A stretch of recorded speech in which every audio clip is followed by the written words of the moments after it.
Dalam rekaman video tampak iring-iringan pengantar jenazah mengamuk di jalan lantaran ada truk kontainer yang melintas.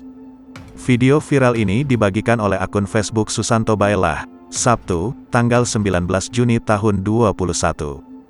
Sebagian orang yang mengantar turun dari motor langsung mendekati truk kontainer yang sudah berhenti memberi jalan mobil jenazah. Tak lama kemudian ada salah satu pengantar yang menghantam kaca truk depan dengan benda tumpul sehingga kaca depan truk pecah.